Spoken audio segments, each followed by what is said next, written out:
कहानी शुरू होती है क्लास 2 में अप्रैल के एक दिन। स्टूडेंट्स आपस में बातें कर रहे थे और नैरेटर ने एक्सप्लेन किया कि एक सिंगल लड़के के अराउंड हीरोइन रेस शुरू होने वाली थी। 3 क्लासमेट्स ने इजुमी को बुलाया स्कूल के बाद कैरियोके चलने के लिए।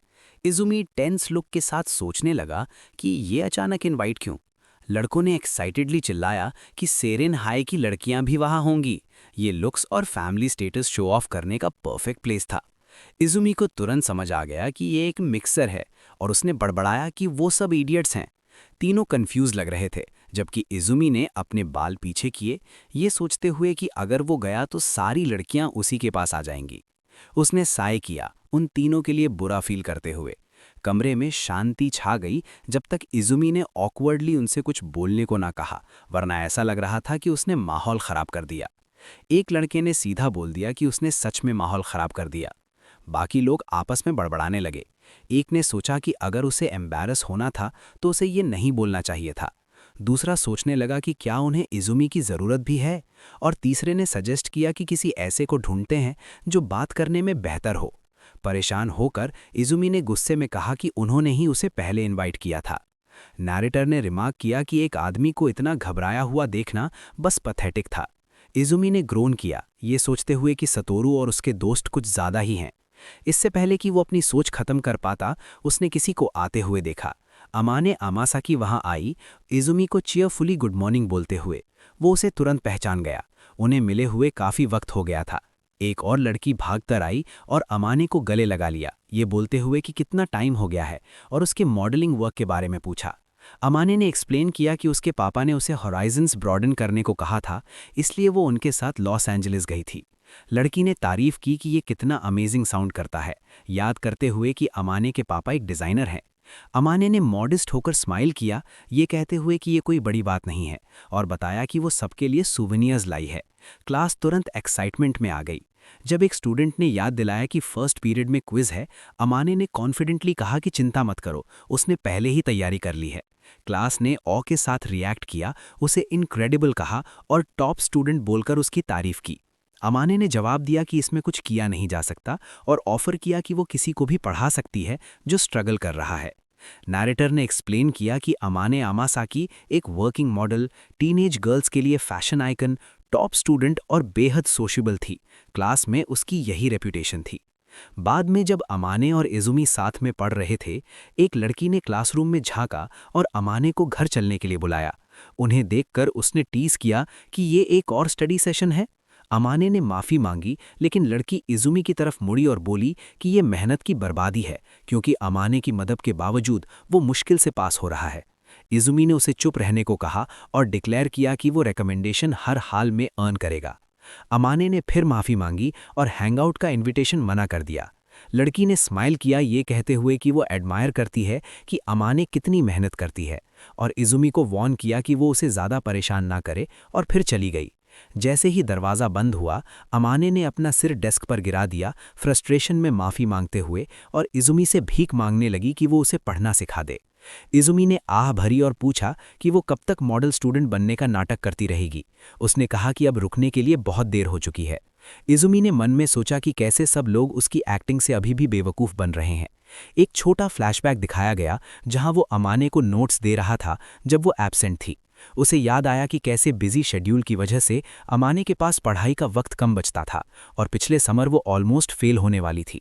तब से इजुमी स्टडी सेशंस ले रहा था, अमाने को की पॉइंट सिखा रहा था जितना एफिशिएंटली हो सके। उसे याद आया कि ये सब कैसे शुरू हुआ था। जब उसके ग्रेड्स इंप्रूव हुए, वो ओवर कॉन्फिडेंट हो गई और शेखी बारने लगी कि वो किसी को भी पढ़ा सकती है। इस पल से पीछे हटने का कोई रास्ता नहीं था। इजुमी ने पॉइंट आउट किया कि आज उसने फिर वही किया। अमाने ने एडमिट किया कि वो मना नहीं कर पाती जब लोग मदद मांगते हैं। प्रेजेंट में वापस आकर इजुमी उसे एक फॉर्मूला समझा रहा था, ये सोचते हुए कि भले ही वो सिर्फ मॉडल स्टूडेंट बनने का नाटक कर रही हो, लेकिन ये फैक्ट कि वो दूसरों को पढ़ाने पर इतना फोकस्ड थी, इम्प्रेसिव था। वो शुरू से ही स्मार्ट होगी, और उसके ऊपर वो मेहनत करती थी, अपने मॉडलिंग जॉब्स के बीच पढ़ाई का वक्त निकालकर। घंटी बजी और इजुमी ने कहा कि आज के लिए बस करते हैं, क्योंकि उसे बाद में काम पर जाना है। अमाने ने ऊपर देखा और पूछा कि क्या वो है जो बेवकूफ़ बनने का नाटक कर रहा है और एक्ट छोड़ नहीं पा रहा। इजुमी ने एक्सप्लेन किया कि अगर वो कोशिश करे तो अच्छे ग्रेड्स ला सकता है, लेकिन लाइफ तब आसान होती है जब कोई उससे ज़्यादा उम्मीद न रखे। उसने ऐड किया कि बस उसे मेहनत करते हुए देखना ही उसके लिए काफ़ी है। फ्लस्टर्ड होकर अमाने ने उसकी शर्ट पकड़ ली और ऑलमोस्ट रोने वाले एक्सप्रेशन के साथ भीख मांगने लगी कि वो किसी को ना बताए कि वो उसे पढ़ा रहा है। उसने कहा कि वो अकेला इंसान है जिसे वो अपनी वीक साइड दिखाती है। इजुमी ने भरोसा दिलाया कि वो जानता है। अमाने ने हल्की स्माइल की और कहा कि वो बस यही कहना चाहती थी।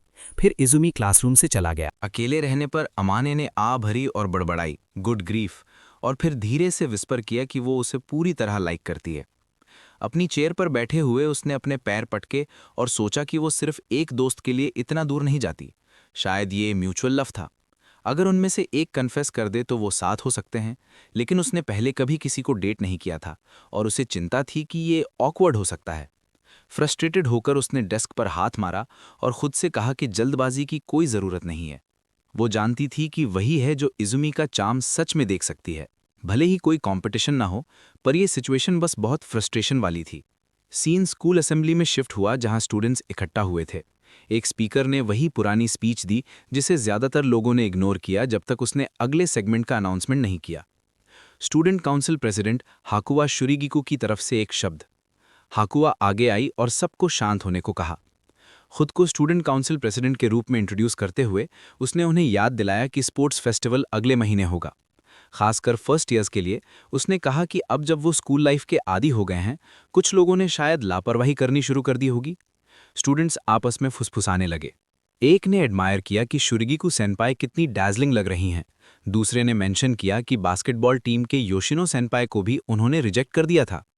किसी ने उन्हें आइस प्रिंसेस कहा। एक और ने इजुमी को कोहनी मारी, ये कहते हुए कि हाकुआ फेमस शुरिगिकू कन्फेक्शनरी की एरेस है और nation wide top ranking student है। इजुमी ने सोचा कि वो सच में एक ऊंची चोटी पर खिले फूल की तरह है, खूबसूरत लेकिन पहुंच से बहुत दूर। हाकुआ ने अपनी स्पीच खत्म की, सबको चोटों से बचने के लिए और स्पोर्ट्स फेस्टिवल को यादगार बनाने के लिए मिलजुल कर काम करने की याद दिलाते हुए। जैसे ही वो स्टेज से उतरी, उसने इजुमी की तरफ देखा और स्माइल किया। इजुमी ने कुछ नहीं कहा। सीन फिर बदला। इजुमी अपने घर में दाखिल हुआ और जूते उतारते हुए आवाज दी कि वो घर आ गया है। किचन से हाकुआ ने उसे ग्रीट किया, काम से वापस आने पर वेलकम किया और पूछा कि क्या वो डिनर करेगा। इजुमी ने मन में सोचा, आइस प्रिंसेस, हाँ।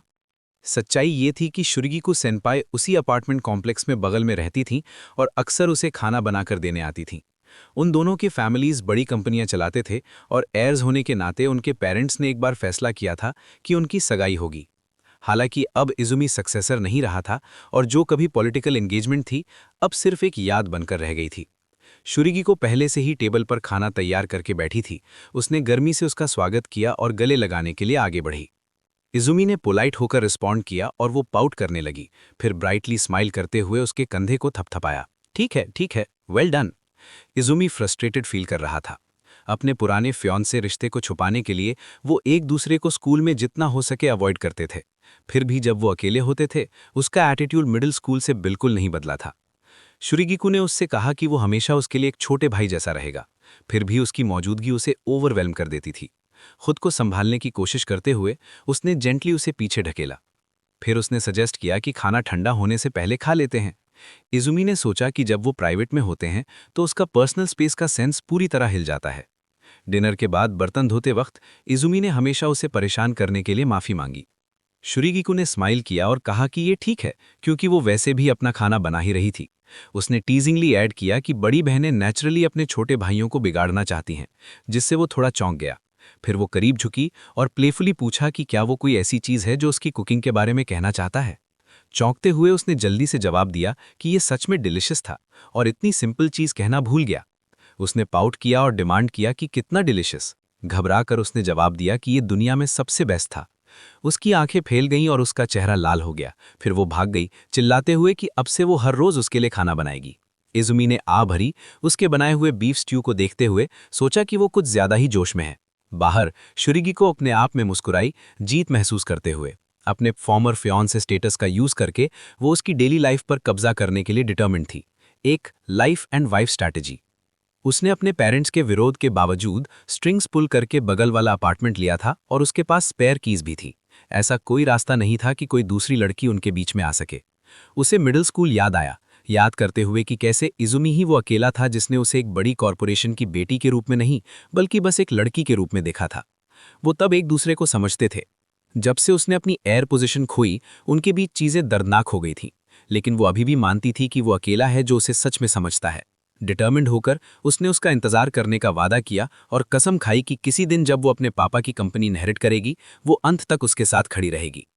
सीन स्कूल में लंच टाइम पर शिफ्ट हुआ। स्टूडेंट्स दो ग्रुप्स में बट गए, वो जो बेंटो लाए थे और वो जिन्होंने खाना खरीदा।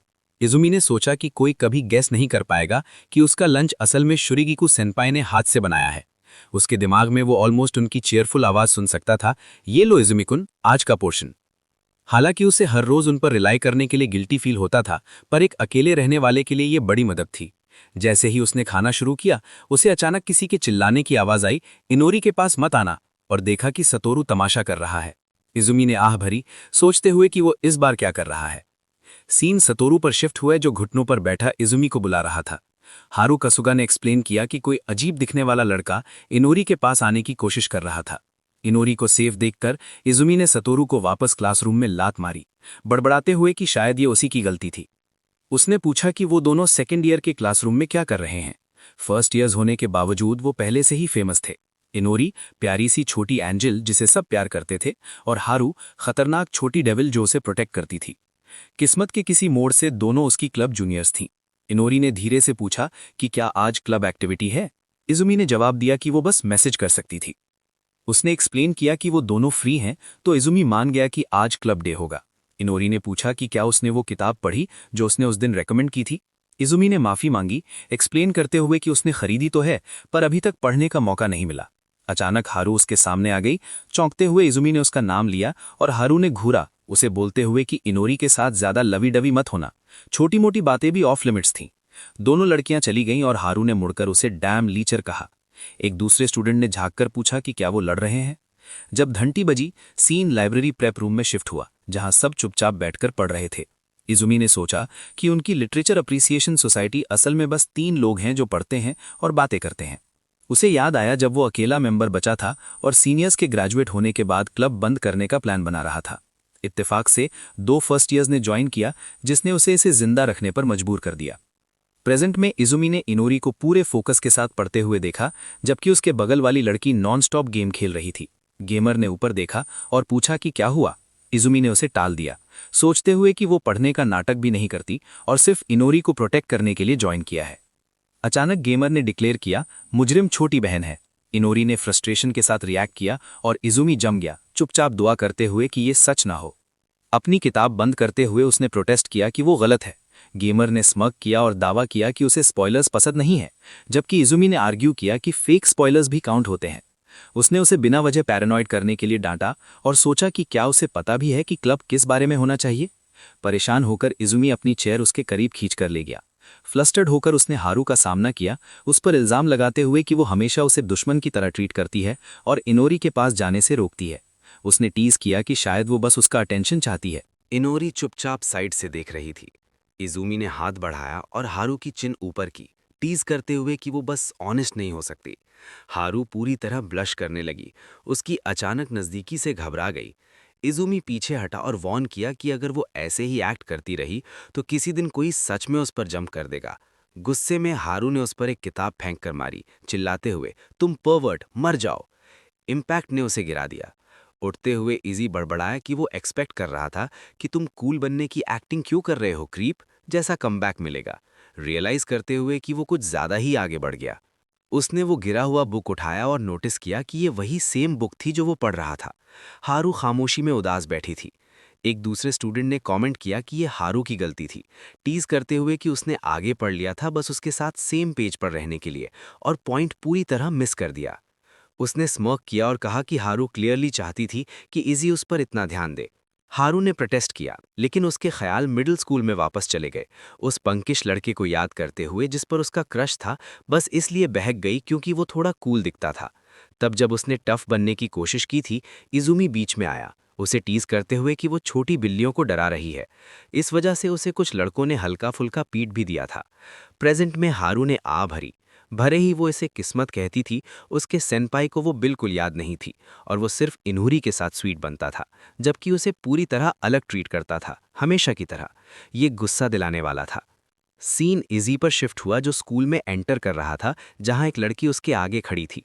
किसी ने अमाने को विस्पर किया कि वो वहीं है, और अमाने ने घबराकर जल्दी से मना कर दिया। सीढ़ियों से एक और आवाज ने कहा कि इजुमी हमेशा इसी वक्त यहां से गुजरता है और शायद आज उनमें फाइनली उसे ग्रीट करने की हिम्मत होगी। पास खड़ी हारू बड़बड़ाई कि उसे सेनपाई या ऐसी किसी चीज की परवाह नहीं है, जबकि उसकी फ्रेंड ने टीज किया कि ये शायद बस अकेले में उसे ही बोलने का एक बहाना है। जैसे ही इसामी वहां से गुजरा, 3 लड़कियों ने उसे ग्रीट किया। एक ने कहा गुड मॉर्निंग इजुमिची, दूसरी ने ऐड किया गुड मॉर्निंग इजुमी कुन, और हारू ने फॉलो किया सेनपाई गुड मॉर्निंग। इजुमी ने उनकी तरफ देखा, लेकिन इससे पहले कि वो जवाब दे पाता, एक लड़की अचानक आगे आई और बोल पड़ी, आई लव यू, प्लीज मेरे साथ बाहर चलो। सब जम गए। दूसरी लड़कियां शौक में घूरने लगी जब नैनोनाशी, वो लड़की जिसने कन्फेस किया था, ने इजुमी का हाथ कसकर पकड़ लिया। नैरेटर ने रिमार्क किया कि हीरोइन रेस जीतने का सिर्फ एक ही पक्का तरीका था, सही तरीके से आई लव यू कह पाना। ये पल इजुमी सूजन चैप्टर की शुरुआत थी। बाकी तीनों लड़कियों ने डिसबिलीफ में रिएक्ट किया। हर कोई अपने मन में सोचने लगी कि वो उसे किसी और को नहीं सौंपेंगी। नैरेटर ने कंक्लूड किया कि हीरोइन रेस का नतीजा अभी भी अनजान था। हारी हुई हीरोइंस और वो एक जो कन्फेस करने जितनी बहादुर थी, उनके बीच की लड़ाई बस शुरू ही हुई थी। पिछले चैप्टर का रिकैप हाई स्कूल स्टूडेंट को इंट्रोड्यूस करते हुए शुरू होता है। समरी दिखाती है कि कैसे उसने स्कूल आइडल की पढ़ाई में मदद की, ब्यूटीफुल स्टूडेंट काउंसिल प्रेसिडेंट से अपने लिए खाना बनवाया और अपनी जूनियर द्वारा टीज किया गया। फिर एक दिन उसे एक मिस्टीरियस लड़की से अचानक और अनएक्सपेक्टेड कन्फेशन मिला। लगभग एक हफ्ते पहले एक स्टूडेंट स्कूल हॉलवे में अकेली चल रही थी, एक भारी बॉक्स उठाए हुए, और पछता रही थी कि उसने इसे सीधे अपने घर डिलीवर करने के लिए क्यों नहीं कहा। लड़की अपने नए स्कूल में खोया हुआ महसूस कर रही थी, जहां वो किसी पर भरोसा नहीं कर सकती थी। तब तक एक आवाज ने पूछा कि क्या हुआ। लॉकर्स के सहारे कैजुअली खड़े होकर वो उसे देख रहा था, नोटिस करते हुए कि वो स्ट्रगल कर रही है। फिर वो एक चार्मिंग जेस्चर के साथ पास आया, उसे एक प्यारी बिल्ली, अडोरेबल किटन बुलाया। लड़की स्पीचलेस रह गई, उसका चेहरा टोटल शॉक में जम गया। उसने सोचा शहर के लोग जरूर ऐसे ही एक्ट करते होंगे, और अब उसे समझ आया कि लोग क्यों कहते हैं कि शहर डरावना होता है। जब वो लड़का एग्जैजरेटेड पोजेस बनाता रहा, वो जल्द ही लड़खड़ाया और माफी मांगी, एक्सप्लेन करते हुए कि उसे बस लगा कि वो मुसीबत में दिख रही है। उसके बढ़े हुए हाथ को देखकर लड़की ने कंक्लूड किया कि वो थोड़ा अजीब था, लेकिन खतरनाक नहीं लग रहा था। उसने उसका बैग ले लिया, ये कहते हुए कि एक लड़की को ऐसी चीज नहीं उठानी चाहिए, और पूछा कि क्या चल रहा है। उसने एक्सप्लेन किया कि वो अपनी किताबें लेने और करियर गाइडेंस ऑफिस के सेंसे का जिक्र करते हुए अपने ट्रांसफर पेपर वर्क फाइनलाइज करने आई थी। लड़की हैरान थी, ये सोचते हुए कि उसने उसकी सारी परेशानियां एक मल में हल कर दी। जब वो उसे स्कूल गेट की तरफ इशारा कर रहा था, उसकी आंखें चमक उठी जब उसने उसके डिवाइस पर लटका हुआ एक जाना पहचाना फोन चार्म नोटिस किया। सरप्राइज्ड होकर वो अचानक चार्म के बारे में बोल पड़ी। ये बिल्कुल वैसा ही था जैसा उसके अपने फोन पर लगा था। उसने कमेंट किया कि उसे नहीं लगा था कि किसी और के पास अभी भी ये होगा, क्योंकि ये एक ऐसे कैरेक्टर का था जो सालों पहले पॉपुलर हुआ था। उसने एक्सप्लेन किया कि किसी ने उसे ये खरीद कर दिया था क्योंकि उन्हें ये पसंद था, भले ही उसके दोस्तों ने इसे नहीं पहचाना। एक जेंटल लुक के साथ उसने कहा कि उसे हमेशा से ये पसंद था और तब से संभाल कर रखा है, जिस पर उसने जवाब दिया कि वो समझता है। हल्का सा ब्लश करते हुए लड़के ने उसे थैंक यू कहा, ये कहते हुए कि वो सच में खुश है। लड़की को समझ नहीं आया कि उसने उसे थैंक यू क्यों कहा, लेकिन ढलते सूरज के नीचे उसकी डैज़लिंग स्माइल ने उसके दिल की धड़कन तेज कर दी। जैसे ही 2 मैचिंग चार्म्स दिखाए गए, उसने सोचा कि क्या प्यार में पढ़ना ऐसा ही महसूस होता है। क्लासरूम 2A में क्लास के बाद उस दिन जब उसने उसे कन्फेस किया था, वो डिस्पेयर में अपनी डेस्क पर बैठा था, सोचते हुए कि चीजें ऐसी कैसे हो गई। वो पछता रहा था कि उसने सब कुछ देख लिया और अफवाह फैला दी, जिसका नतीजा ये निकला कि पूरे दिन उसके क्लासमेट्स उसे लगातार टीज करते रहे। भरते हुए लड़का कंप्लेन करता है कि सब लोग ओवर रिएक्ट कर रहे हैं, बस इसलिए कि किसी ने उसे कन्फेस किया है। एक इरिटेटेड एक्सप्रेशन के साथ वो रिमार्क करती है कि जैसा कि एक पॉपुलर लड़के से उम्मीद थी, उसे इसे हैंडल करना आता है, लेकिन सोचती है कि वो इतना चिढ़ा हुआ क्यों दिख रहा है। वो उसे सामना करती है कहते हुए, वो बिल्कुल ऐसा नहीं लग रहा जिसे इस सिचुएशन से कोई फर्क नहीं पड़ता। लड़की फिर आ भरती है और सजेस्ट करती है कि शायद वो इतना भी परेशान नहीं है। वो खुद को डिफेंड करता है, एक्सप्लेन करते हुए कि वो उस लड़की से तभी मिला था जब वो अपने ट्रांसफ़र पेपर्स लेने आई थी और उसके अचानक कन्फेशन ने उसे पूरी तरह हैरान कर दिया। एक टीजिंग लुक के साथ वो पूछती है कि क्या उसने तुरंत उसके साथ फ्लर्ट नहीं किया, कुछ ऐसा कहते हुए कि कितनी क्यूट बिल्ली है। हाँ, पूरी तरह हैरान और घबराहट में पसीना छोड़ते हुए लड़का उसके इल्ज़ाम से स्पीचलेस रह जाता है। एक क्लासमेट शॉक्ड है, सोचते हुए कि क्या ये सच है कि उसने वाकई ऐसा कहा था। वो परवाह न करने का नाटक करती है, कहती है कि उसे फर्क नहीं पड़ता कि वो किसे डेट करता है और उसे अपनी नई ट्रांसफर स्टूडेंट के साथ खुश रहने को कहती है। वो एक्सप्लेन करने की कोशिश करता है कि सिर्फ इसलिए कि वो क्यूट है, इसका मतलब ये नहीं कि वो उसका कन्फेशन तुरंत एक्सेप्ट कर लेगा। सरप्राइज्ड होकर वो एक्सक्लेम करती है कि ये बिल्कुल वैसे ही काम करता है, उसे हक्का बक्का छोड़ देते हुए। लड़का आर्ग्यू करने की कोशिश करता है कि डेटिंग का मतलब पहले एक दूसरे को जानना होता है, लेकिन वो उसे बीच में ही रोक देती है, रोमांस के बारे में उसके नजरिए को ओल्ड फैशन बताते हुए। वो चिढ़ जाता है, जवाब नहीं दे पाता, बड़बड़ाते हुए कि वो हमेशा टीजिंग बातें करती रहती है और अब ये। एक आ भरते हुए लड़का हार मान लेता है और सजेस्ट करता है कि उन्हें अपना स्टडी सेशन शुरू करना चाहिए। जैसे ही वो अपना सामान अरेंज करती है, उसे अचानक एक एपिफनी यानी एहसास होता है। वो तर्क लगाती है कि कोई जो सिंगल है उसे एक क्यूट ट्रांसफर स्टूडेंट कन्फेस करती है, फिर वो आकर उसे इस बारे में बताता है जिसका मतलब सिर्फ ये हो सकता है कि वो असल में उसे कन्फेस करने की कोशिश कर रहा है। गहरा ब्लश करते हुए वो इमेजिन करती है कि वो एडमिट कर रहा है कि वो जिसे सच में पसंद करती है वो वही है। वो अपने चेस्ट पर मारती है, डिक्लेयर करते हुए कि वो शुरू से जानती थी कि वो किस तरह का लड़का है, उसे अपने अचानक बदले हुए एटीट्यूड से हैरान कर देते हुए। फिर उसके पीछे से आवाज आती है, ये ट्रांसफर स्टूडेंट है जो पूछ रही है कि क्या वो उन्हें ज्वाइन कर सकती है। लड़की की नाखुशी के लिए एक अनॉयड लुक के साथ वो उसे वार्न करती है कि कोई पहले से वहां है और वो कुछ ज्यादा ही फॉरवर्ड हो रही है। ट्रांसफर स्टूडेंट शर्म से माफी मांगती है, एम्बैरेस्ड दिखते हुए। अचानक वो उस लड़की के हाथ पकड़ लेती है, उसे मॉडल के रूप में पहचानते हुए। एक्साइटेड होकर लड़की कंफर्म करती है कि वो सच में वही है, एक्सक्लेम करते हुए कि वो वहां सुपर पॉपुलर है जहां से वो आई है। नई लड़की उसकी तारीफ करती है, कहते हुए कि वो सामने से और भी सुंदर है और इतनी पतली है कि उसे फिल्टर्स की जरूरत नहीं है, तुरंत उसका कॉन्फिडेंस बढ़ाते हुए। लड़की एक स्मग ग्रिन के साथ रिस्पॉन्ड करती है, जबकि लड़का मन में सोचता है कि उसे मक्खन लगाना कितना आसान है और नई लड़की सरप्राइजिंगली अच्छी लग रही है। इम्प्रेस्ड होकर ट्रांसफर स्टूडेंट पूछती है कि क्या वो भी स्मार्ट है और वो जवाब देता है कि वो उसे पढ़ा रही है। ओवरवेल्म्ड होकर लड़का वहां से निकलने की कोशिश करता है, माफी मांगते हुए और सजेस्ट करते हैं कि वो कल कंटिन्यू करेंगे। ट्रांसफर स्टूडेंट पूछती है कि क्या वो उनका स्टडी सेशन ज्वाइन कर सकती है, लड़की को विजिबली शॉक्ड छोड़ते हुए। वो एक्सप्लेन करती है कि उसके नए स्कूल में लेसन ज़्यादा एडवांस्ड हैं और पूछती है कि क्या ये कोई परेशानी होगी। वो सोचता है कि सिचुएशन खराब है और क्योंकि वो रिवील नहीं कर सकता कि असल में वही पढ़ा रहा है, वो आज स्टूडेंट बनने का नाटक करने का फैसला करता है। लड़की गुस्से में प्रोटेस्ट करती है कि उसे बिल्कुल ज्वाइन नहीं करना चाहिए, सोचते हुए कि आज उसका अपना मूड इतना अनस्टेबल क्यों है। उसका अगला इशारा कि स्टडी सेशन शायद इनअप्रोप्रिएट हो सकता है, उसे पूरी तरह दंग कर देता है।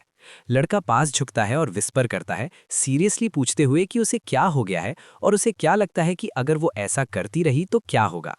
ट्रांसफर गर्ल की तरफ मुड़ते हुए वो उसे एडवाइस करती है कि कुछ भी ट्राई करने से पहले ये श्योर कर ले कि वो भी वैसा ही फील करता है। वो घबराहट में अग्री करता है कि वो सही कह रही है, लेकिन लड़की उसे क्रूअल होने और किसी को मिसलीड करने के लिए डांट देती है। फिर वो ईगरली डिमांड करती है कि वो अभी चीज़ों को क्लियर करें, पूछते हुए कि वो असल में किसे पसंद करता है। वो जवाब देता है कि ऐसा कोई नहीं है जिसे वो सच में पसंद करता है, ये कहते हुए कि सिर्फ डेटिंग के लिए डेट करना गलत है। वो डिसबिलीफ में चिल्लाती है, पूछते हुए क्यों। पूरी तरह कंफ्यूज्ड वो पूछता है कि अचानक उसे क्या हो गया है।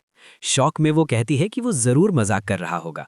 रियलिटी उसे हिट करती है जैसे ही पैनिक शुरू होता है। ये रियलाइज करते हुए कि वो उसे रोमांटिकली पसंद नहीं करता, वो उन स्टडी मोड्स पर सवाल उठाती है जो उसने उसे दिए थे, कंक्लूड करते हुए कि वो सिर्फ दयालु बन रहा था। लड़की को यकीन नहीं होता कि कोई बिना रोमांटिक इंटेंट के ये सब करेगा। उसे याद आता है जब उसने कहा था कि वो उसकी कमजोरी जानता है और रियलाइज करती है कि उसका मतलब लिटरली वही था। जैसे उसकी आत्मा शरीर छोड़ रही हो, वो एक अजीब और पागलपन भरे तरीके से हंसने लगती है, जिससे ट्रांसफर स्टूडेंट पूछने पर मजबूर हो जाती है कि क्या वो ठीक है। सीन से बेअसर नई लड़की करीब आती है और उससे लेसन का एक हिस्सा एक्सप्लेन करने को कहती है। वो इक्वेशन डेमोन्स्ट्रेट करना शुरू करता है, ये कहते हुए कि रीअरेंज करने के बाद इसे समझना आसान है। पहली लड़की डेस्परेटली कॉन्फर्मेशन मांगती है, जबकि ट्रांसफर स्टूडेंट एनर्जी से भरी हुई पहले ही दूसरा सवाल पूछ रही है। घूमती हुई आंखों के साथ वो मुश्किल से हकलाते हुए कहती है कि वो फॉर्मूला यूज कर सकते हैं जो उसने उससे पहले सीखा था। लड़का चिंता करता है कि क्या वो ये नाटक जारी रख पाएंगे, क्योंकि वो सच में हिली हुई लग रही है। लेकिन तभी उसे उसकी नोटबुक में कुछ नोटिस होता है। वो रियलाइज करता है कि इसमें ज़्यादा एडवांस्ड प्रॉब्लम्स पहले से सॉल्व्ड हैं, जिससे उसे शक होता है कि वो जितना दिखावा कर रही है उससे कहीं ज़्यादा जानती है। लड़की एक सटल नोइंग स्माइल के साथ उसकी तरफ देखती है। घबराहट में पसीना बहाते हुए वो सच समझ जाता है। वो शुरू से अनजान बनने का नाटक कर रही थी। सिचुएशन पूरी तरह केओस में बदल जाती है जब ट्रांसफर स्टूडेंट उससे सीखने का नाटक करते हुए उसकी नोटबुक में एक गलती पॉइंट आउट करती है। वो इसे ठीक करने के लिए डेस्क पर झुकती है। वो अपना हाथ उसके हाथ के नीचे स्लाइड करता है, अपने नोट्स में कुछ ढूंढने का नाटक करते हुए।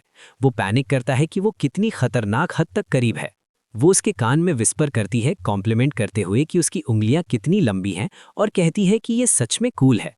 पहली लड़की जलन से फट पड़ती है, जबकि उसके एक्सप्रेशन में सीन देखकर पैनिक भर जाता है। लड़का अचानक कहता है कि आज के लिए बस इतना ही, क्योंकि उसे काम है, और जल्दी से कमरे से निकल जाता है। थका हुआ लड़का सीढ़ियों से नीचे उतरते हुए सोचता है कि उस लड़की के साथ क्या गड़बड़ है, लेकिन फिर सोचता है कि शायद मुझे उसे पीछे नहीं छोड़ना चाहिए था। वो सीढ़ियों के ऊपर दिखाई देती है, उसे रुकने के लिए आवाज़ देते हुए ताकि वो साथ घर जा सके, टीजिंगली पूछते हुए कि क्या उसका दिल लोहे का बना है। वो रियलाइज करता है कि आज ही वो सच में समझ पाया कि वो उसकी कल्पना से कहीं ज़्यादा कॉम्प्लिकेटेड है, दबी आवाज़ में खुद को कोसते हुए। लड़का शांत होने की कोशिश करता है जब वो पूछती है कि क्या हुआ। फिर वो पूछता है कि क्या उसने भी स्टडी सेशन के दौरान वो नोटिस किया, और लड़की हाँ में सर हिलाती है, कहते हुए कि उसने किया। वो एक्सप्लेन करती है कि उसके पापा की हाई एक्सपेक्टेशंस के बोझ तले वो दबी हुई है और डेस्परेटली अपनी उस परफेक्ट इमेज पर खरा उतरने की कोशिश कर रही है। वो उसे इसे सीक्रेट रखने को कहता है, और एक सॉफ्ट स्माइल के साथ वो मान जाती है, कहते हुए कि वो समझती है। वो डिसबिलीफ में प्रोटेस्ट करता है कि वो एक जेन्युइन मोमेंट शेयर कर रहे थे, लेकिन वो बस जोर से सोचती है कि क्या उसे थोड़ा टीज करना चाहिए। एक प्लेफुल ग्रिन के साथ लड़की कहती है कि वो बिल्कुल अलग बात है।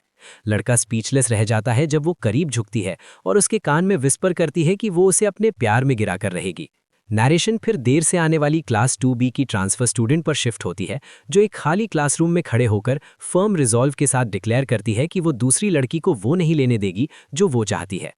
फाइनली स्कूल में लंच टाइम आ जाता है और स्टूडेंट्स को कैफेटेरिया जाकर खाना लेने के बारे में बात करते हुए सुना जा सकता है। इजुबी सतोरू और उसके दोस्तों के पास जाता है ये पूछने कि क्या उन्होंने अपना लंच खरीद लिया है, लेकिन उसे तुरंत कोल्ड ग्लेयर्स मिलती है। लड़के गुस्से में उसे ट्रांसफर स्टूडेंट के साथ खाने को कहते हैं, उस पर इल्जाम लगाते हुए कि वो बस मिक्सर में उनके फेलियर पर हंसने आया है। इजुमी सोचता है कि उनका पैरानोया एक्सट्रीम लेवल्स पर पहुंच रहा है और एक्सप्लेन करने की कोशिश करता है कि वो एक्चुअली नैनो को डेट नहीं कर रहा है। उसके दोस्त सुन नहीं रहे हैं और डिमांड करते हैं कि अगर वो खुद को इतना बड़ा समझता है तो वो उसे डेट क्यों नहीं कर रहा। वो दावा करते हैं कि उन्हें नैनो के लिए बुरा लग रहा है, और इजुमी सोचता है कि वो दुनिया के सबसे डिफिकल्ट कस्टमर्स की तरह एक्ट कर रहे हैं।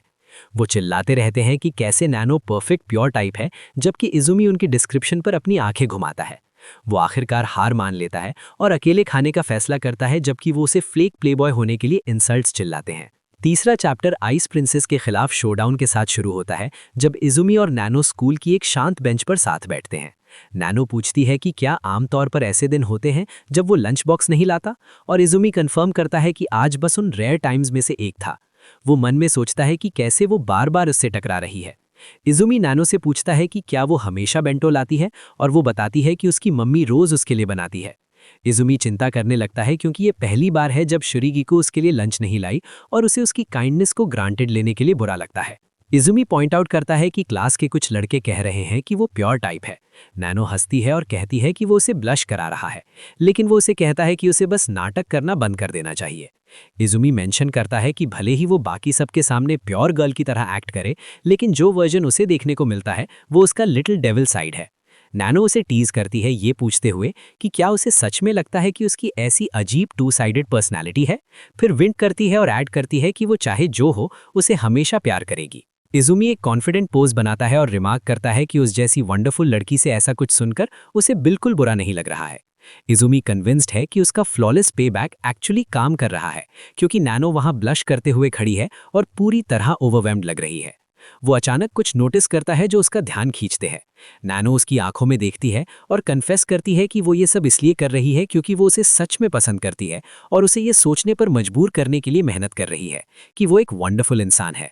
इजुमी कॉट ऑफ गार्ड हो जाता है और घबरा जाता है जैसे ही वो उसे एक सेकंड के लिए भी अपना गार्ड रिलैक्स करने के लिए टीज करती है। अमाने अचानक रूफटॉप एंट्रेंस पर हाथ में एक बैग लिए दिखाई देती है, क्लेम करती हुई कि ये टोटल कोइंसिडेंस है। वो इजुमी को वहां पाकर सरप्राइज होने का नाटक करती है और कहती है कि वो बस इत्तेफाक से ऊपर आ गई थी। जबकि नैनो और अमाने की नजरें मिलती हैं। अमाने और नैनो के बीच टेंशन इतनी थिक हो जाती है कि हवा में प्रैक्टिकली इलेक्ट्रिसिटी क्रैकल करने लगती है जब वो अपना साइलेंट स्टीयरिंग कॉन्टेस्ट जारी रखते हैं। अमाने एक पल के लिए टेंशन को इग्नोर करती है और इजुमी के करीब खिसक जाती है, सजेस्ट करते हुए कि उन सबको साथ में खाना चाहिए। इजुमी उससे एक अजीब और भारी प्रेशर महसूस करता है और सोचता है कि अब उसे क्या करना चाहिए। नैनो देखती है और अमाने से पूछती है कि क्या वो सच में इतनी दूर बस इजुमी का पीछा करने आई है। सवाल इतना डायरेक्ट होता है कि अमाने पूरी तरह अपना कंट्रोल खो देती है और टोटल शॉक में अपना दूध मिल्क थूक देती है। अमाने फ्रैंटिकली अपने हाथ हिलाती है और क्लेम करती है कि ये बस एक सुपर कोइंसिडेंस है, जबकि इजुमी उसे शांत होने को कहता है और सजेस्ट करता है कि उसे पहले अपना चेहरा साफ कर लेना चाहिए। अचानक एक आवाज़ कमेंट करती है कि सीन कितना लाइवली है। जैसे ही स्टूडेंट काउंसिल प्रेसिडेंट शिरीगुकू अपना ड्रामेटिक एंट्रेंस करती है, जहां हवा उसके बालों से होकर गुजर रही है। अमाने पूरी तरह स्टंट दिखती है और रुमाल से अपना चेहरा छुपाती है, ये सोचते हुए कि स्टूडेंट काउंसिल प्रेसिडेंट ठीक वहीं क्यों खड़ी है। शिरीगुकू इजुमी को गर्मी से ग्रीट करती है और उसे माफ़ी ऑफर करती है, जो आसपास के स्टूडेंट्स को टोटल शॉक में छोड़ देता है। वो यकीन नहीं कर पाते कि लेजेंडरी आइस प्रिंसेस असल में मुस्कुरा रही है और सोचते हैं कि आखिर इजुमी उसका लगता क्या है। अमाने आगे झुकती है और इजुमी को विस्पर करती है, ये पूछते हुए कि क्या वो सच में प्रेसिडेंट को पर्सनली जानता है। इजुमी पसीने छोड़ने लगता है और कोई जवाब सोचने में स्ट्रगल करता है। इजुमी इसलिए पसीने छोड़ने लगता है क्योंकि उसे लगता है कि इस रफ्तार से उनका रिश्ता डेफिनेटली एक्सपोज हो जाएगा। वो चिंता करता है कि इसे समझाना कितना मुश्किल है और सोचता है कि क्या हकुआ सच में सबके सामने इस तरह उससे बात करने में ओके है। अचानक हकुआ ठीक बेंच पर बैठे ग्रुप के सामने खड़ी हो जाती है और इजुमी की तरफ इशारा करते हुए सबको अनाउंस करती है कि वो असल में उसका फियांसे है। ये खबर बम की तरह गिरती है जैसे ही अमाने और नैनो टोटल शॉक में चिल्लाती हैं कि उसका फियांसे है। इजुमी पैनिक करता है और अपनी बड़ी बहन को पुकारता है, जिस वजह से बाकी दोनों कन्फ्यूजन में और भी जोर से चिल्लाती हैं कि वो रिलेटेड हैं। हकुआ बिल्कुल शांत रहती है और अपना हाथ उठाती है, खुद को स्टूडेंट काउंसिल प्रेसिडेंट शिरीगुकू के रूप में इंट्रोड्यूस करने के लिए उस नई लड़की को। हकुआ एक खौफनाक एक्सप्रेशन के साथ आगे झुकती है और मेंशन करती है कि अपनी फैमिली की एयर और स्कूल प्रेसिडेंट होने के नाते ऐसा लगता है कि उसके फियांसे को हाल ही में ट्रांसफर स्टूडेंट से काफ़ी देखभाल मिल रही है। इजुमी को लगता है कि सिचुएशन बेहद ऑकवर्ड हो गई है, जबकि हकुआ खिखिलाती है, गिगल्स, और एडमिट करती है कि वो शायद थोड़ा बहक गई थी। वो सोचती है कि पक्का ये सब कहने के बाद वो नई लड़की फाइनली समझ जाएगी कि उनके सोशल स्टेटस में कितना बड़ा फर्क है। डरने के बजाय नैनो पूरी तरह फायर्ड अप हो जाती है और चिल्लाती है कि रुकावटों वाला प्यार ही उसे असली जोश देता है। नैनो इजुमी को डांटती है कि उसने पहले क्यों नहीं बताया कि उसकी फियांसे है, लेकिन वो सफाई देने की कोशिश करता है कि वो टेक्निकली बस उसकी एक्स फियांसे है। नैनो जल्दी से डिसाइड कर लेती है कि अगर एंगेजमेंट खत्म हो चुकी है तो उसके लिए बिल्कुल कोई प्रॉब्लम नहीं है। हकुआ अपनी राइवल को घूरती है, रियलाइज करते हुए कि ये रूमर ट्रांसफर स्टूडेंट उससे कहीं ज़्यादा ताकतवर है जितना उसने शुरू में सोचा था। जैसे ही नैनो चकराए हुए इजुमी को हिलाते हुए डिमांड करती है कि वो अपने रिश्तों का सच बताए, हकुआ मानती है कि उसे पहले ही दिन उम्मीद से कहीं ज़्यादा टफ अपोनेंट मिल गई है। अपनी आंखों में एक डिटर्मिन्ड लुक के साथ हकुआ फैसला करती है कि उसे एक स्पेशल मूव यूज़ करना ही होगा जो वो अब तक इस्तेमाल नहीं करना चाहती थी। वो सीधी खड़ी होती है रूफटॉप पर और एक छोटा बैग हवा में उठाती है, एक बहुत ही सीरियस और ड्रामेटिक अंदाज के साथ। वो बैग कंफ्यूज्ड इजुमी को पकड़ाती है और उसे बताती है कि वो गलती से इसे आज सुबह भूल गया था, भले ही उसे ठीक से याद नहीं आ रहा कि उसने ऐसा किया था। हकुआ मन ही मन रिवील करती है कि उसने जानबूझकर उसका लंच आज सुबह अपने पास रख लिया था ताकि वो ये स्पेसिफिक मोमेंट क्रिएट कर सके। वो अपने सुपीरियर स्किल्स दिखाने के लिए तैयार होती है, बेंटो बॉक्स खोलकर और खाने का एक टुकड़ा उठाकर। पूरा ग्रुप शांत रहता है और शॉक में देखता है जैसे ही हकुआ अचानक झटके से आगे बढ़ती है, इजुमी को खिलाने के लिए अपनी चॉपस्टिक्स उठाती है, ठीक उसके दूसरे एडमायरर्स के सामने। सीन को सिंपल स्टिक फिगर्स द्वारा इलस्ट्रेट किया गया है, जब स्टूडेंट काउंसिल प्रेसिडेंट हिम्मत जुटाने की कोशिश करती है ताकि वो दिखा सके कि उसमें और उसकी राइवल में क्या फ़र्क है, जबकि इजुमी बहुत ही कंफ्यूज्ड एक्सप्रेशन के साथ देख रहा है।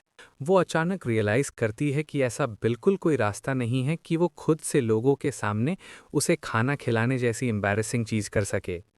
भले ही वो खुद से दोहराती है कि ये कितना नामुमकिन है, प्रेसिडेंट अपने उस रोमांटिक बेंटो फीडिंग सेशन वाले परफेक्ट प्लान पर रिफ्लेक्ट करती है, बस ये रियलाइज़ करने के लिए कि उसमें एक मैसिव और फेटल फ्लॉ था जिसके बारे में उसने पहले कंसिडर नहीं किया था। एक मैसिव कन्फेक्शनरी कंपनी की कूल और ब्यूटीफुल एयर होने के नाते वो सबके द्वारा जानी जाती है उस लेजेंडरी आइस प्रिंसेस के रूप में जिसकी किस्मत में अपनी फैमिली की लेगेसी को लीड करना लिखा है। वो चिंता करती है कि पब्लिक में इतना लवी डवी एक्ट करना उसकी प्रोफेशनल इमेज को पूरी तरह शैटर कर देगा और उस रेपुटेशन को भी जिसे बनाने के लिए उसने इतनी मेहनत की है।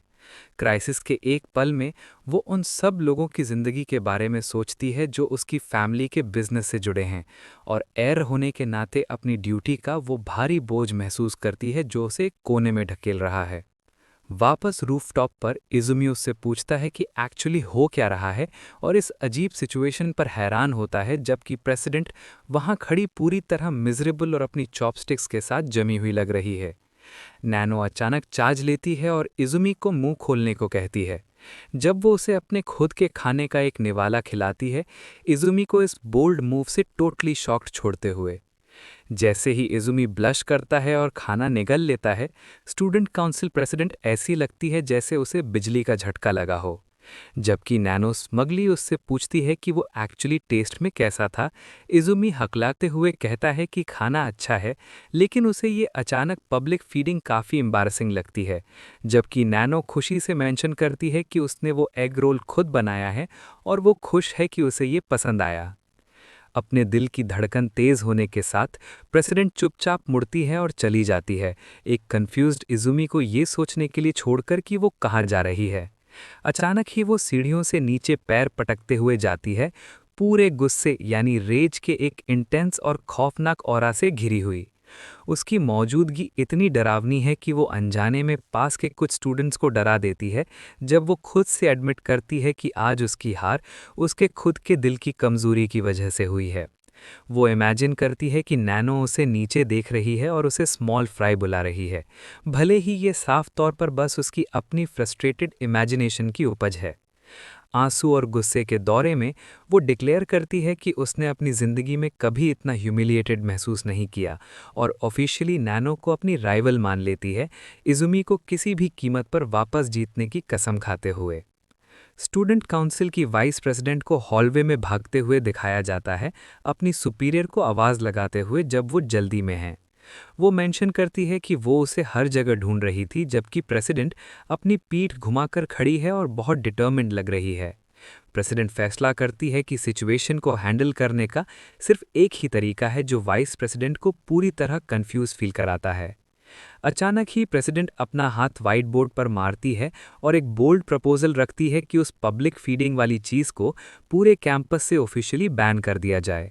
उसका अचानक आउटबर्स्ट इतना इंटेंस है कि वाइस प्रेसिडेंट अपनी सुपीरियर को देखकर बस शॉक में हाँफ सकती है। उधर लाइब्रेरी प्रेप रूम में लड़कियां अपने फ़ोन चेक कर रही हैं और क्लास ग्रुप चैट में उस र्यूमर्ड कपल और स्टूडेंट काउंसिल प्रेसिडेंट के बारे में गॉसिप देख रही हैं। उनमें से एक कमेंट करती है कि नई ट्रांसफर स्टूडेंट कितनी बोल्ड है, जबकि दूसरी सोचती है कि वो बस पूरी तरह बेशर्म हो रही है। लड़की मेंशन करती है कि उसे अभी अपने सीनियर से भी एक टेक्स्ट मिला है, जबकि उसकी फ्रेंड फ़ोन को सरप्राइज से देखती है। मैसेज एक्सप्लेन करता है कि वो माफ़ी चाहता है और मेंशन करता है कि वो आज क्लब चेक करने के लिए किसी नए को ला रहा है, जो तुरंत लड़कियों को बहुत सस्पिशियस फील कराता है। स्कूल की घंटी बजती है और इजुमी अपने पैर घसीटते हुए दिखता है। एक लंबे दिन के बाद पूरी तरह थका हुआ लग रहा है। वो एक भारी आह छोड़ता है और मेंशन करता है कि वो आज भयंकर थका हुआ महसूस कर रहा है। इजुमी रिफ्लेक्ट करता है कि कैसे लंच एक टोटल डिजास्टर था उन पागलपन भरी चीज़ों की वजह से जो अम्मा ने और उसकी बड़ी बहन ने की थी। वो अपनी मुट्ठी भेंचता है और स्कूल के बाद लिटरेचर क्लब जाने का फैसला करता है, उम्मीद करते हुए कि वो आखिरकार बस रिलैक्स कर सकेगा और शांति से पढ़ सकेगा। अचानक कोई उसकी पीठ पर लेटर्स ड्रॉ करना शुरू कर देता है, जिससे वो उछल पड़ता है और सरप्राइज में चिल्लाता है। वो नैनो को ऐसा करने से रोकने के लिए कहता है, लेकिन फिर वो रियलाइज करता है कि वही एक्चुअली सारे कियोस्क के सेंटर में है। नैनो प्लेफुली मेंशन करती है कि उसका रिएक्शन ऐसा था जैसे कोई कीड़ा अभी उस पर आ बैठा हो। इज़ुमी मन में सोचता है कि कैसे नैनो नैनेसे ने उसका डेली रिदम पूरी तरह बिगाड़ दिया है जब से वो स्कूल में ट्रांसफ़र हुई है। वो खुद को करेक्ट करता है, ये रियलाइज़ करते हुए कि चीज़ें एक्चुअली उसके ट्रांसफ़र के साथ शुरू नहीं हुई थी। उसे साफ याद है उसका हॉलवे में ठीक वहीं खड़े होना, ब्लंट होकर उसे ये बताना कि वो उससे प्यार करती है और उससे अपने साथ बाहर जाने यानी डेट पर जाने के लिए पूछना। नैनो उसे लगातार पुकारती रहती है जब वो चल रहे होते हैं, और इज़ुमी थोड़ा अनॉयड फील करता है कि वो कितनी आसानी से उससे घबरा जाता है। वो इसे काफ़ी फ्रस्ट्रेटिंग मानता है कि ऐसी सिंपल चीज़ें उसे इतना हिला सकती हैं। नैनो एंथुजियास्टिकली उसे बताती है कि वो उसका क्लब देखने के लिए एक्साइटेड है, लेकिन इज़ुमी एडमिट करता है कि वो इस बारे में भूलने की कोशिश कर रहा था।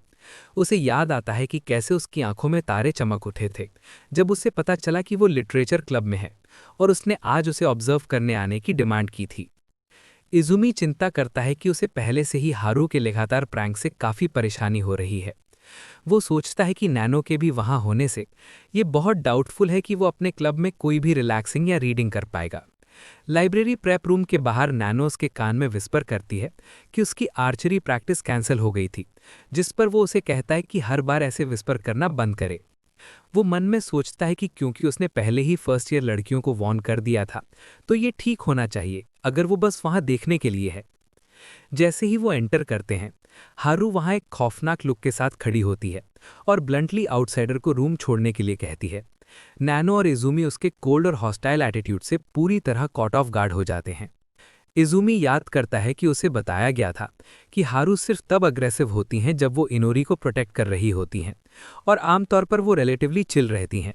वो समझता है कि वो उसके प्रति हार्श क्यों है, लेकिन फिर उसे एक अचानक रियलाइजेशन होता है कि वो नैनो के प्रति भी वैसा एक्ट क्यों कर रही हैं। छोटे और क्राउडेड क्लब रूम को नीचे देखते हुए वो रियलाइज करता है कि वो जगह पहले से ही कंजेस्टेड है। वो कंक्लूड करता है कि हारू को बस इस आइडिया से नफरत होगी कि और लोग अंदर आएं और इसे और ज़्यादा क्राउडेड बनाएं। हारू रियलाइज करती है कि लिटरेचर क्लब ही सीनियर और उनके बीच कनेक्शन का अकेला पॉइंट है। उसे याद आता है कि कैसे उस लड़की ने उसके पहले ही दिन उसे कन्फेस किया था और पब्लिक में लंच बॉक्स भी खिलाया था, तो वो फैसला करती है कि उसे इस बेशर्म इंट्रूडर को रोकना ही होगा। इनोरी गेस्ट को एंथुजियास्टिकली स्वागत करती है और हारू को कहती है कि वो उस पर ध्यान ना दे, और इवेंचुअली प्रोटेस्ट करती हुई हारू को खींचकर दूर ले जाती है जब वो फ्रस्ट्रेशन में चिल्लाती है। हारू विस्पर करती है नई लड़की से ये पूछने के लिए कि वो एक्चुअली प्लान क्या कर रही है, लेकिन लड़की सोचती है कि उसे हारू को ये खबर देना बिल्कुल पसंद नहीं है। वो ब्लंटली हारू को बताती है कि वो हार गई क्योंकि उसने बहुत ज़्यादा वक्त लगा दिया, जिस वजह से हारू चिल्लाती है और उसे टोटल ट्रेटर गद्दार बुलाती है। इज़ुमी एक्सप्लेन करने की कोशिश करता है कि नई लड़की बुरी नहीं है और एक्चुअली बस एक क्यूट जूनियर है, लेकिन वो नोट करता है कि वो टेंशन से बिल्कुल भी बॉदर्ड नहीं लग रही। नैनो सोचती है कि क्या वो पहले स्कूल में आर्चरी क्लब में था, लेकिन वो क्लैरिफाई करता है कि वो बस उसके साथ कुछ नॉर्मल स्मॉल टॉक करने की कोशिश कर रहा है। वो अचानक उसे आने वाले वीकेंड पर डेट के लिए इनवाइट करती है, इज़ुमी को टोटली कंफ्यूज छोड़ते हुए कि उनकी कॉन्वर्जेशन का कौन सा पार्ट इस सजेशन की तरफ ले गया। इनोरी डेट के मेंशन से शॉक्ड और एक्साइटेड है, जबकि हारू एक मैसिव नैगिंग स्ट्रीक पर चले जाती है, उसे बताते हुए कि क्लब प्रेसिडेंट होने से ये हक नहीं मिलता कि वो फ्लर्ट करे या रूम को अपनी प्राइवेट प्रॉपर्टी की तरह ट्रीट करे, इज़ुमी को माफ़ी मांगने पर मजबूर करते हुए। हारू ब्लश के साथ नीचे देखती है और हकलाना शुरू कर देती है, जैसे कि उसके दिमाग में कुछ और ही चल रहा हो। इज़ुमी पॉइंट आउट करता है कि वो डेट के लिए काफ़ी बोल्ड प्रॉमिस कर रही थी, लेकिन हारू इमीडिएटली पैनिक में चली जाती है और चिल्लाना शुरू कर देती है कि वो ऐसा नहीं कर रही थी।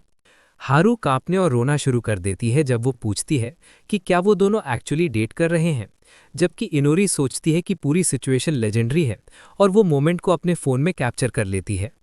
इज़ुमी जल्दी से र्यूमर को डिनाई करता है और उसे याद दिलाता है कि वो उस लड़की से बस अभी मिला है, जिससे हारू की आंखें राहत से चमक उठती हैं। जबकि ट्रांसफर स्टूडेंट एक बोर्ड साउंड निकालती है, इज़ुमी मेंशन करता है कि ऐसा सच में कोई नहीं है जिसके साथ वो बाहर जाने यानी डेट पर जाने के बारे में सोच भी सके। हारू इस खबर पर रिएक्ट करती है, जबकि इनोरी मन में सोचती है कि इसका मतलब ये भी है कि हारू के पास अभी भी चांस है। इजुमी नोट करता है कि कॉन्वर्जेशन लाइवली है, लेकिन पूछता है कि क्या उन्हें जल्दी क्लब एक्टिविटीज शुरू करनी चाहिए। इनोरी हारू से कहती है कि सुने और कहती है कि बस ये पता चलना कि वो डेटिंग नहीं कर रहे हैं अभी के लिए काफ़ी अच्छा है। इनोरी कहती है कि हारू को अभी उसे और ज़्यादा बैड इंप्रेशन नहीं देना चाहिए। इजुमी सोचता है कि क्या उसके आसपास सभी लोग आजकल अजीब एक्ट कर रहे हैं। नैनो इजुमी से कहती है कि वो बहुत तेज़ है। इजुमी कहता है कि वो माफ़ी चाहता है क्योंकि उसे नहीं पता कि खुद को कैसे पेश करना है। नैनो उससे पूछती है कि क्या वो तैयार है और उसे बस थोड़ी देर और रुकने को कहती है। नैनो पॉइंट आउट करती है कि उन दोनों का एक मूड बन गया है और उसे कहती है कि वो अब पेज पलट सकता है। हारू पूछती है कि पढ़ने का ये क्या तरीका है। इजुमी सोचता है कि इसके विपरीत ये शायद फोरशैडोइंग है कि कुछ ट्रैजिक होने वाला है। हारू पूछती है कि क्या सच में इतना करीब होना ज़रूरी है या दो लोग एक ही किताब क्यों पढ़ रहे हैं। वो उन्हें कहती है कि सबसे बढ़कर उन्हें पढ़ते वक्त शांत रहना चाहिए। इनोरी सोचती है कि क्या हारू सच में दूसरों के बारे में ऐसा कह सकती है। नैनो कहती है कि उस केस में वो एक सिग्नल देगी जब वो चाहेगी कि पेज पलटा जाए ताकि उन्हें अपनी आवाज़ यूज़ न करनी पड़े। इजुमी सॉरी बोलता है उस बारे में। वो सोचता है कि क्या ये बेहतर नहीं होता अगर हर इंसान एक बुक पकड़े। कमरे में एक पल के लिए शांति है। अचानक इजुमी रिएक्ट करता है जैसे कुछ हुआ हो। नैनो आगे बढ़कर टच करती है और इजुमी के पैर को पिंच करती है। इजुमी पूछता है कि ये क्या होना चाहिए। नैनो लगातार इजुमी के पैर को टच और स्ट्रोक करती रहती है। इजुमी एक आवाज़ के साथ रिएक्ट करता है। दूसरी लड़कियां उस पर रिएक्ट करती हैं जो वो देख रही हैं कई सारे सवालों के साथ। हारू इनोरी से पूछती है कि एग्जैक्टली वो दोनों क्या कर रहे हैं। इनोरी जवाब देती है कि वो भी उसी बारे में सोच रही है। इजुमी सोचता है कि ये पक्का एक बहुत ही बुरी सिचुएशन है और पूछता है कि लड़की आखिर कर क्या रही है। नैनो इजुमी को पुकारती है और उससे पूछती है कि क्या हुआ। नैनो उसे कहती है कि जल्दी करो और पेज पलटो क्योंकि वो उसे काफ़ी देर से सिग्नल दे रही है। इजुमी उससे पूछता है कि ये किस तरह का सिग्नल है। हारू अचानक अपनी सीट से खड़ी हो जाती है। हारू खुद को संभालने के लिए एक लंबी गहरी सांस लेती है जैसे ही वो दूसरों से दूर हटती है और रूम से बाहर जाने लगती है। अचानक वो रुकती है और अपनी पूरी ताकत से चिल्लाती है, ये डिमांड करते हुए कि क्या ये रूम किसी तरह एक होस्टेस बार में बदल गया है।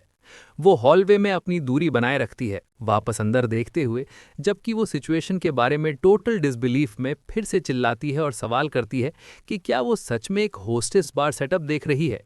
वो फ्रस्ट्रेशन में अपने दांत पीसती है, ये सोचते हुए कि कैसे साथ में पढ़ना बेसिकली चीटिंग है, और सोचती है कि सब लोग क्या करने की कोशिश कर रहे हैं। फाइनली डिसाइड करती है कि वो उन्हें खुद के साथ ऐसे खेलने नहीं देगी। एनर्जी की एक बर्स्ट के साथ वो वापस रूम में चार्ज करती है और खुद को पटक कर बैठ जाती है ठीक उन दोनों के बीच में, इजुमी और दूसरी लड़की दोनों को पूरी तरह सरप्राइज करते हुए। वो जोर से डिक्लेयर करती है कि वो भी उनका रीडिंग सेशन ज्वाइन कर रही है।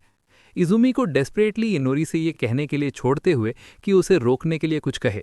मदद करने के बजाय इनोरी पूरी चीज़ को अपने फ़ोन पर रिकॉर्ड करना शुरू कर देती है क्योंकि उसे लगता है कि ये हिलेरियस दिख रहा है, जिससे इजुमी रियलाइज़ करता है कि वो एक्चुअली इस केओस को एंजॉय कर रही है और वो पूरी तरह होपलेस है।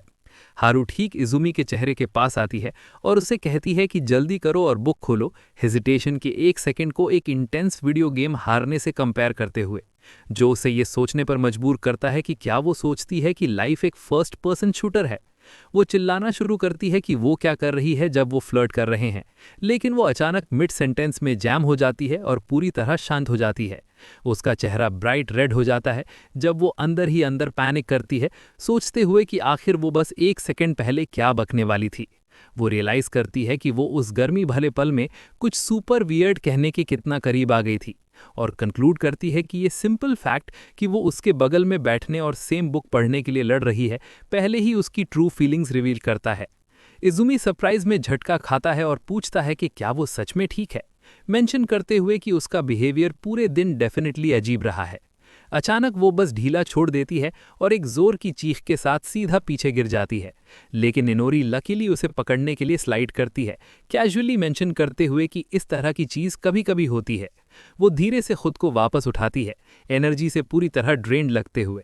फाइनली वो लड़खड़ाते हुए दरवाजे की तरफ जाती है और कहती है कि वो अब घर जा रही है, जबकि इनोरी जल्दी से पीछे फॉलो करती है अपने सीनियर को गुड बाय कहने और अपनी फ्रेंड पर नज़र रखने के लिए। इजुमी लाइब्रेरी प्रेप रूम के दरवाजों के पास खड़ा होता है और ट्रांसफ़र स्टूडेंट से ये कहकर मामला शांत करने की कोशिश करता है कि ये ठीक है, भले ही वो माफ़ी मांगती है चीज़ों के थोड़ा अजीब हो जाने के लिए। अमाने उन्हें करीब से देखती है और कमेंट करती है कि इजुमी एक्चुअली दूसरी लड़कियों के साथ काफ़ी पॉपुलर है। ट्रांसफर स्टूडेंट पॉइंट आउट करती है कि वो क्लियरली अपनी क्यूट जूनियर द्वारा अडोर किया जाता है, स्पेसिफिकली उस एक को मेंशन करते हुए जो टोटल सुंदरी की तरह एक्ट करती है लेकिन बिना किसी एक्चुअल स्वीटनेस के। इजुमी शब्दों के लिए लड़खड़ाता रह जाता है, सोचते हुए कि क्या अडोर्ड होना सच में सही तरीका है इस डिस्क्राइब करने का कि वो लड़की उसे कैसे ट्रीट करती है। नैनो मेंशन करती है कि वो आने वाले वीकेंड के लिए कितना लुक फॉरवर्ड कर रही है, लेकिन इजुमी को ज़रूरत महसूस होती है जल्दी से कंफर्म करने की उनके प्लान्स डेफिनेटली डेट नहीं है। हॉलवे में आगे इनोरी हारू से कहती है कि उसे सच में अपनी फीलिंग्स के साथ और ऑनेस्ट होना शुरू करना चाहिए। वो अपनी फ्रेंड को वार्न करती है कि सीनियर डेफिनेटली चुरा लिए जाएंगे अगर वो ऐसे ही जिद्दी और डिफ़िकल्ट एक्ट करती रहीं। इनोरी पुश करना जारी रखती है, ये मेंशन करते हुए कि वो दोनों वीकेंड के लिए पहले ही डेट प्लान कर रहे हैं, जबकि हारू बस वहीं बैठकर अपने पैर घसीट रही है। अचानक दो जाने पहचाने चेहरे ठीक जूनियर्स के पीछे दिखाई देते हैं। जैसे ही अमाने उन्हें पुकारती है, वो उनका अटेंशन मांगती है और पूछती है कि क्या वो एक्सप्लेन करना चाहेंगे कि एग्जैक्टली वो किस बारे में बात कर रहे थे। दोनों अमाने और स्टूडेंट काउंसिल प्रेसिडेंट उन दो फर्स्ट ईयर्स के ऊपर मंडराने लगते हैं खौफनाक शैडोड एक्सप्रेशंस के साथ। वो उस कॉन्वर्सेशन के बारे में एक एक डिटेल सुनना डिमांड करते हैं जो सीनियर और उसकी सपोजिड वीकेंड डेट के बारे में थी।